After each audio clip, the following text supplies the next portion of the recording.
Hello, friends. This is Dave Hurwitz, executive editor at ClassicsToday.com, here with a semi-new, it's not new, but it's recently issued recording of Gennady Rozhdestvensky doing Shostakovich Symphonies 4 and 11 with the BBC Symphony in number 4, the BBC Philharmonic in number 11, and these are recorded, kind of live recordings. Let me see when they were done. Well, it was released in 2022, according to this. I don't know. I wasn't paying attention, I guess. But I just got around to listening to it. And let's see. Let's see what the actual dates and places and things are. So Symphony number 4. Well, it doesn't say anything there. Okay. Doesn't say. I mean, it may say somewhere, but it doesn't say here. This makes me crazy. Oh, here we go. Oh, thank God. Okay, first, Royal Albert Hall, 9 September 1978, and Bridgewater Hall in Manchester, 4 October 1997. Now, they're actually rather similar sonically. I mean, for a Royal Albert Hall recording, by the way, this is very, very good sound because the Royal Albert Hall is an aircraft hangar and usually is cavernous plus, but they really managed to get some good sound out of it. The playing of the BBC Symphony is quite good. Rozhdestvensky was a very fine Shostakovich conductor, as we all know. He did a marvelous symphony cycle for Melodia in absolutely ear-splittingly shrieky early Russian digital sound, which was sort of tamed a little bit as time went on. They somehow got it mastered in a way that was at least listenable. So we know he's very good at that stuff. And that Shostakovich cycle contained all kinds of interesting short works and, little sweet things and stuff that people didn't know. I mean, it was really a very creative cycle. It'd be nice if it would show up in some convenient packaging again. It was released on BMG Melodia here. And I have it in its box and all that stuff. But anyway, so you don't have to worry about interpretation. He's got the BBC Symphony playing the fourth very, very well. He really does. I mean, given the fact that these are essentially live recordings, and they are, the 11th is very, very live. I don't know. And I mean, Royal Albert Hall, yeah, that's live.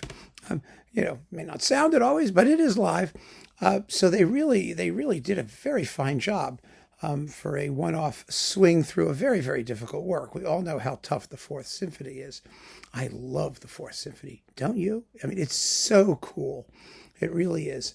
A brilliant, brilliant work. And Rozhdestvensky doesn't put a foot wrong anywhere. He really doesn't.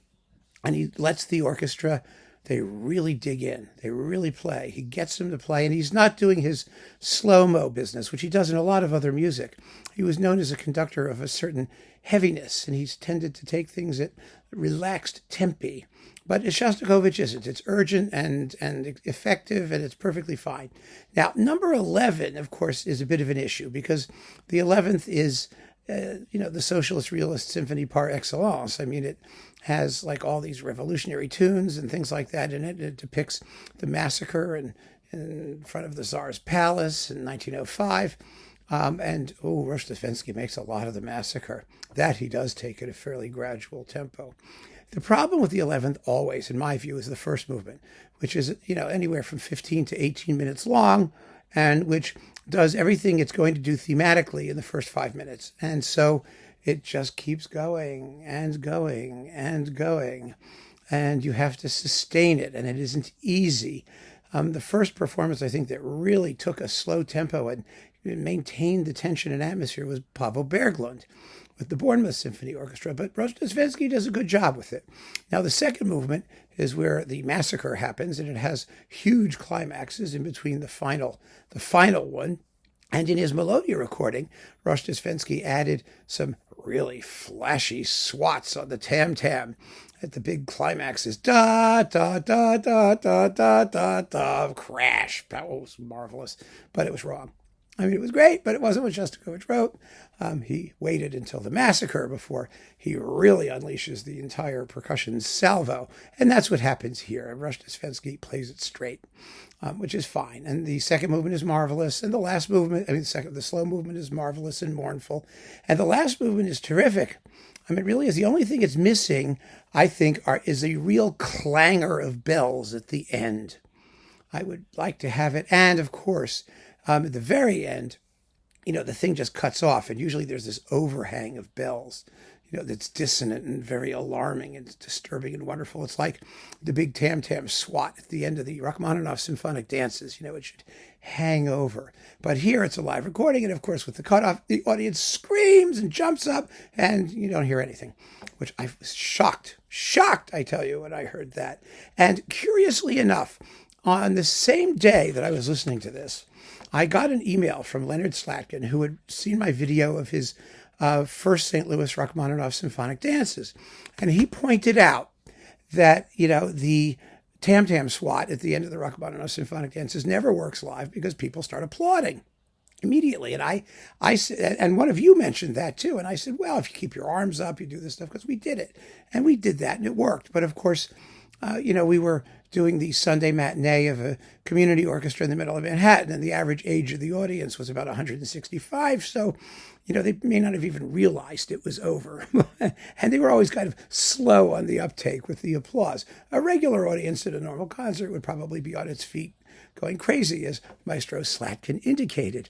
And he said he has the same problem with the Shostakovich 11th, because he really says, I really want to hear the bells, but you can't get an audience to stay quiet at the end. They always start applauding as fast as they possibly can. You do wish that people would just let it soak in for a minute, don't you? Before the, inevitable standing ovation. I don't know. Anyway, the bottom line is these are good performances, very good performances, very well recorded, and Shostakovich fans will certainly want to collect them. And if you wind up with them, you will be in good shape. You really will. I mean, there are better recordings in terms of, sonics, and, you could argue performance-wise too for both works, but this is the real stuff. It's the real deal, and it's certainly worth listening to. So keep on listening, friends. Thanks for joining me, and take care.